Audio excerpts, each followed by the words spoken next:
Hello everyone, thanks for joining us. During our Back to School series this year, we asked parents across Canada to send us their questions regarding substance use and youth. We received several questions and I'm happy to share some of them with you today. That's a great question. Parents may be wondering, maybe it's too young, maybe I shouldn't do it just yet, maybe I'll give them some ideas.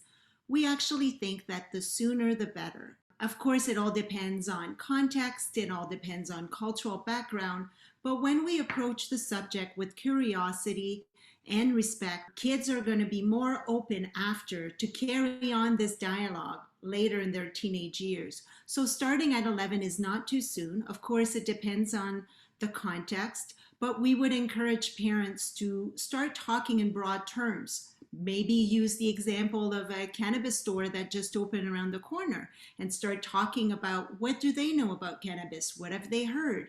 Do they know that it's a legal substance now in Canada? Why do they think that is? And start just setting the table so you can have open conversations, ongoing dialogue.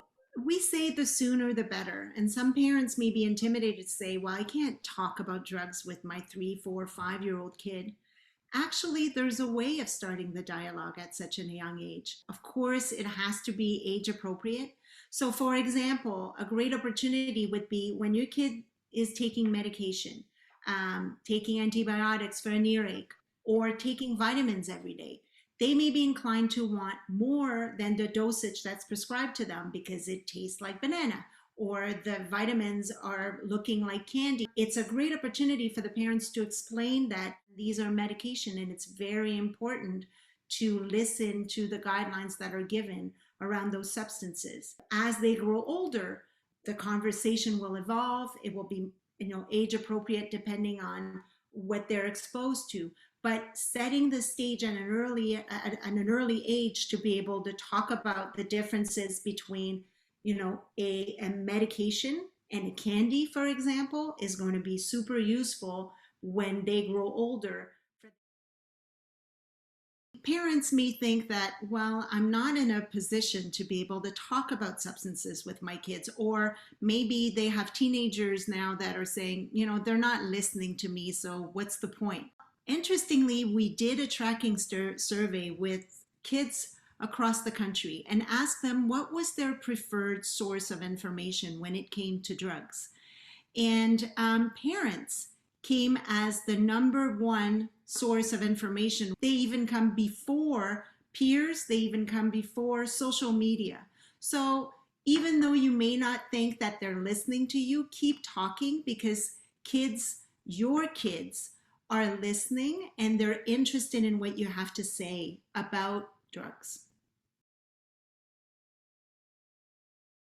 So parents are wondering, how do I get going, right? They may be intimidated. They don't know, how do I start this talk? It's not about having the talk, actually. It's about using normal situations, like I was mentioning, the cannabis store that opened across the street, to be able to talk about it. Or you see in the news something that happened, they're talking about the opioid crisis. Seek your kids' input, ask them questions. What do they know about it? So maybe a starting point is not to make it personal. A starting point is to use a general fact or something that has happened around them to be able to start the conversation going and ask them what they know about it. Are they curious about it? Do they have questions about it? It's also a matter of checking with them. Is this okay if we talk about this? I'm concerned about it. I'm concerned because I care about you. I want you to be healthy. I want you to have the right information. Is this a good time to talk to you about it? And if you see that maybe they're not receptive at that time, it's also okay to say, you know what? I see that this may not be a good time. Let's talk about it some more later. But as I mentioned before, keep talking. So it's completely normal to feel intimidated, to feel nervous about talking about those things. You know what? The best thing to say is, I am nervous to talk to you about this. Acknowledging your own feelings, even labeling those feelings is going to help your kids who may be feeling the same way do the same thing. They may be saying, well, I'm also uncomfortable talking about it. So being able to meet in the middle, this is a person, you know, this is your own kid. So it's okay to say, you know what, I'm actually nervous talking to you about this because I don't know how you're going to be taking this. I want you to know that, you know, I'm only talking about this because I care about you. And you know, when you approach the subject with curiosity as opposed to coming in and lecturing, you want to engage your kid in this conversation. And as I said, it's perfectly normal to feel anxious about it, but it's also okay to say it to your kid.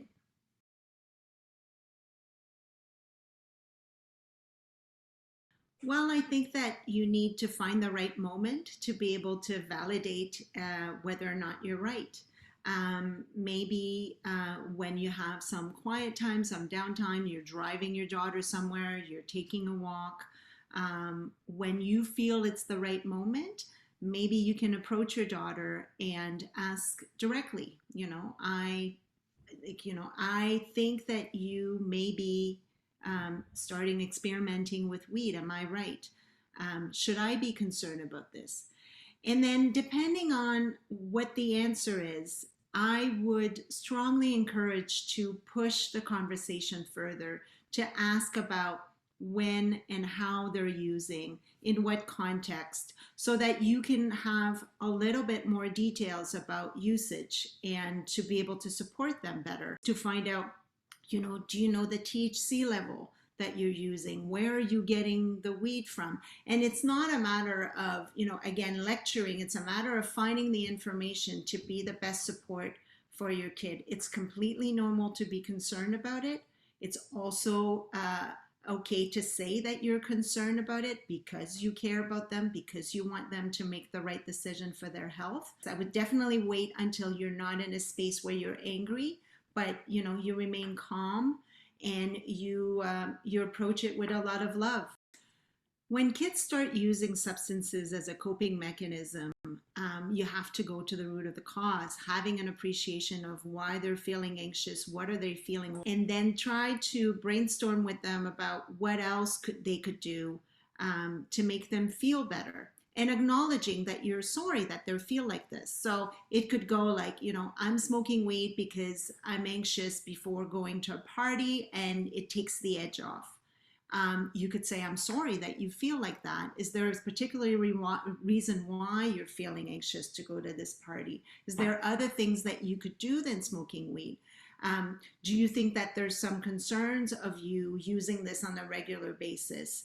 And being able to research it together. You can come on our website at drugfreekidscanada.org and find information on how regular substance use can affect kids and the growing brain. So if at some point it becomes so worrisome that you can't find a place where you can find alternative coping mechanism, and it has become a real problem when there's regular usage and it's impacting their health, definitely talk about it with your health professional, with your pediatrician, with your family doctor.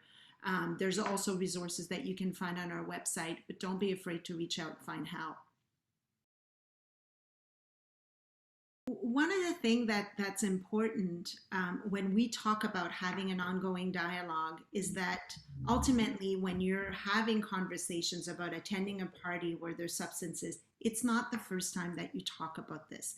So your kid already knows how you feel about it and how you can be supportive to them about the kind of decisions that they can make. And you have provided a lot of data and information so that your kid can make informed decisions about what they do. It's also a great time to brainstorm about what would happen in scenario A, B, and C. You know, you get to the party, you get offered drugs. If you don't want to use, what could you say? And you walk through different scenarios so that they're not caught off guard when they're there. They could say, you know, I have an important tennis tournament tomorrow. I really want to be in the best shape that I can be, so I'm not going to use anything tonight. Or I'm taking antibiotics, and it's not advised that I should be taking drugs combined with that. Walk through different scenarios so that they're equipped when they get there. It's the same thing with identifying who's going to drive them home. If all of a sudden that they see that their ride is they're smoking right in front of them, um, you should have a plan for them. For example, in my family, what I've said is just text me or just call me and let me know that you forgot your keys. And that's going to be an indicator for me to say, oh, do you need me to pick you up? Are you all right? And then I can take the blame as a parent that I'm going, but my kid won't lose face. And their friends are not going to know that they have some concerns about getting their ride home. So it's a matter of going through these things when it's neutral. There's nothing happening at that point, but you get them all of the tools necessary so that when they're in the heat of the moment, they're equipped to face the situation. I want to thank all the parents that took the time to send us their questions. I know there's a lot more questions. This is just a starting point. We would love to be able to support you. There's lots of tools and resources on our website at drugfreekidscanada.org. I invite you to come on our website and browse through it. You'll find information on substances, and you'll also find information on how to start the conversation, how to keep the conversation going, and how to find additional resources. So thank you to everyone who participated in our Back to School series, and we're here to help.